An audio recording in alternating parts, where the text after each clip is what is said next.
Hi guys, Korean movie recapped here. Warning, spoilers ahead. Today, I'm going to recap a Korean crime drama movie released in 2017, called The King. A young prosecutor got involved in an elite chief prosecutor's crew. He gets the taste of power that can control everything around him. But he soon learns that real power comes with a price. How will it turn out for him? Let's find out together. The movie starts with three men talking and joking in a car. Suddenly, they get into an accident. As their car spins around, our main character, Park, thinks that he will die and his life flashes past before his eyes. So who is he? Let's start from the beginning of his life. His father was a crook who likes to steal, gamble, and get into debt.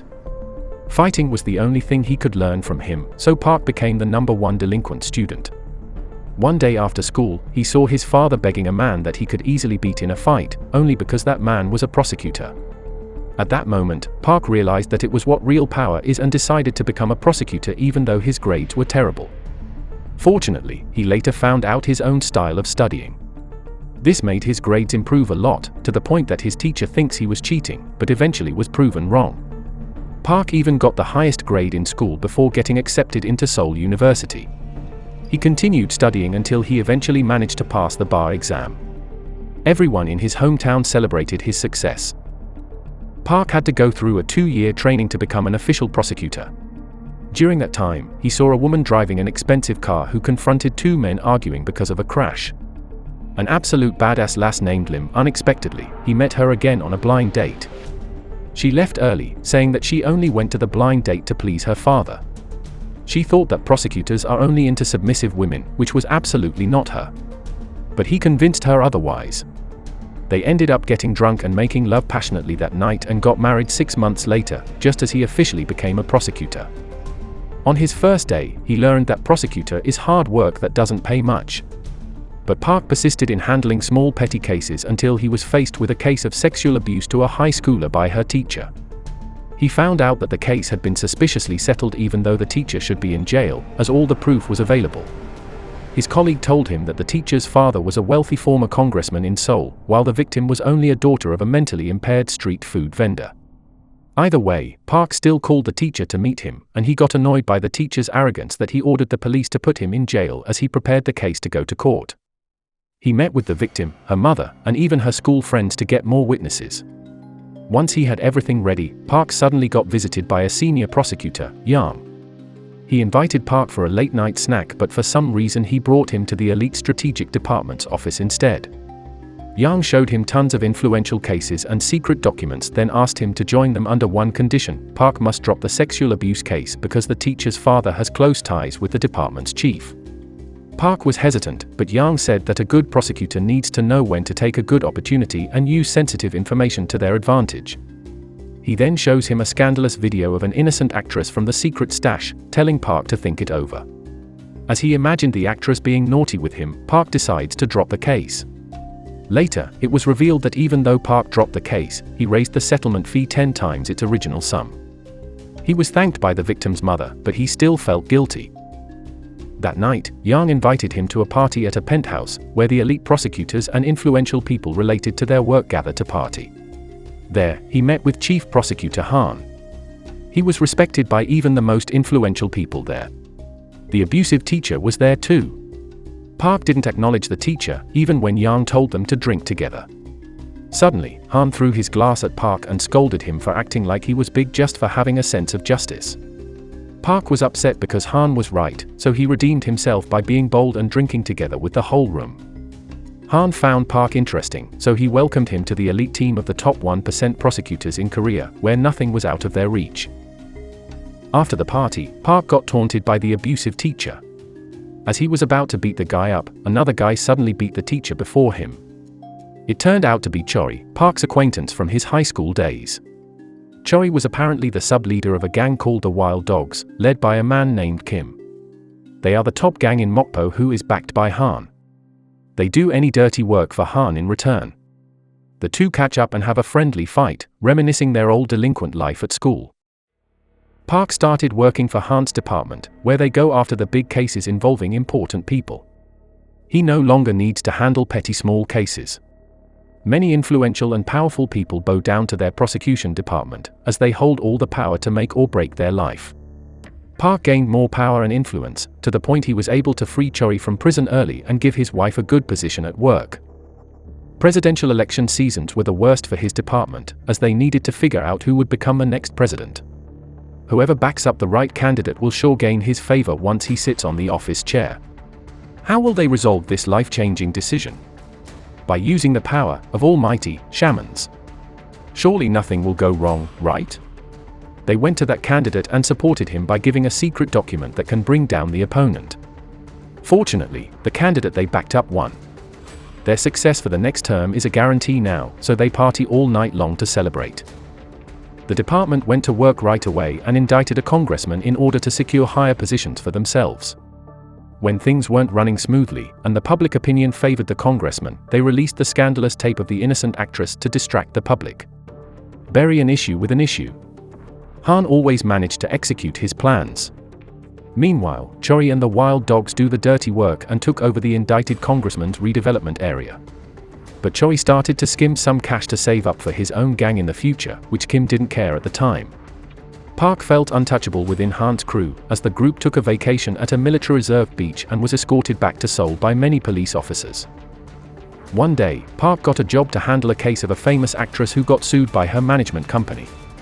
He told Choi to intimidate the company owner to settle the case. Apparently, they started dating after that. A new character enters the stage, and it's the start of Park's many problems. On was an upright prosecutor who somehow knew about the actress's case and Park's affair. This led on to believe that he and Choi must be backed up by Han to have that much power. She wanted to take Han down through Park. Yang warned him about it, but he couldn't do anything yet. The next day, Han told him to control Choi because he hears from Kim that Choi is misbehaving. He also told Park to be careful as they are nearing another election period. That didn't sit right with Park, as Choi has been very loyal to him and took care of many of his problems. One day, Choi asked for his help settling in Seoul and forming a new gang. Park didn't stop him, even though it was a very bad and risky idea. Choi started to expand his turf and skimmed off more money, causing Kim to get suspicious. Meanwhile, Lim went to his office to drop off his belongings, as she found out that he was cheating with the actress. This forced Park to move back to his father and sister. Was this On's doing? The election was nearing, and there was a candidate named Ro wanted the prosecutors to be more fair and transparent. Of course, they didn't want him to win, so they called a shaman to pray for his failure while providing his opponents with a secret document to beat him. Unfortunately, Ro still won the election, causing Han to be very upset. At the same time, Choi admitted his ties with a prosecutor in a public newspaper. This made Han even angrier, to the point where he beat Park and Yang up. Afterward, Yang suggested putting Choi in prison so he doesn't cause more trouble, and Park reluctantly agreed. He thought it was better for Choi rather than being killed by the wild dogs. Han and his crew now focused on rebuilding their power. If Ro found out that they gave his opponent a secret document, he would take them down for sure. Out of desperation, they acted more aggressively, almost like a gangster rather than a prosecutor. But in the end, they successfully shut down the losing party before they can snitch on them, removing a thorn for the ruling party while winning their favor. After helping them out, Park was reassigned to the south of the country to lay low for some time.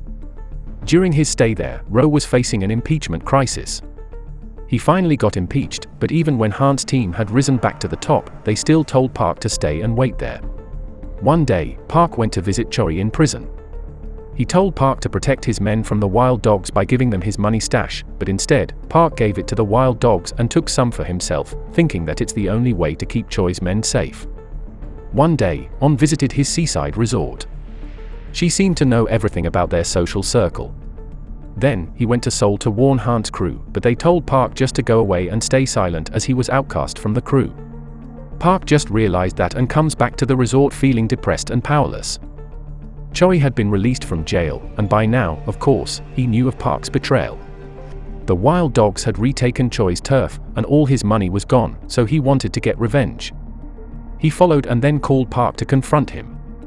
Park, who was drunk, just said in desperation that Han also betrayed him and that nothing mattered anymore as it's over for him and Choi.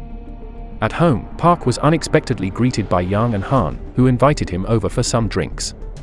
Thinking that he can rejoin the team, he followed them. This is where the car crash took place. The one who hit them turns out to be Choi. The three men are brought to a hospital, but for some reason, Han and Yang are secretly moved to another hospital. Later, he finds out the truth when he catches one of Choi's men, who tells him that Choi deliberately crashes into the car to save Park's life. Apparently, Han and Yang were trying to bring Park to Kim and silence him. Choi becomes a target for helping Park and goes on the run for a few months before eventually getting tired and just barging into the Wild Dogs headquarters, where he gets mauled by the dogs, making Park feel awful for losing a good friend because of his mistake.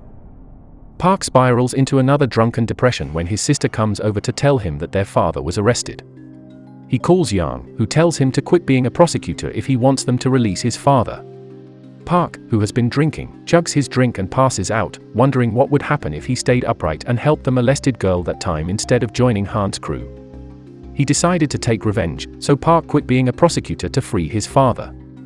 He then takes what he had left, goes to Seoul, and sets himself up for a new life. Park visits On, who also lost her job, saying he wants to catch Han. She doesn't think it's possible, as Han is now the director and Yang took over his position as chief prosecutor, but Park has a plan. He asks his father-in-law for help connecting him to the people of the opposition party, where he tells them everything. Park also called to meet Lim, who he begs to watch his next plan. Seeing his fiery eyes that used to make her fall in love with him, she drops the divorce paper for now and observes him. Park plans to run for Congress for the opposition party while also doing an expose on Han and his crew. Han and Yang watch his public press conference, revealing their ties with the Wild Dogs. Han invites Park for dinner to threaten him, but it has no effect on him. Afterward, they manage to arrest the Wild Dogs due to Choi's men who confessed against them, bringing the people's attention to their relationship with Han.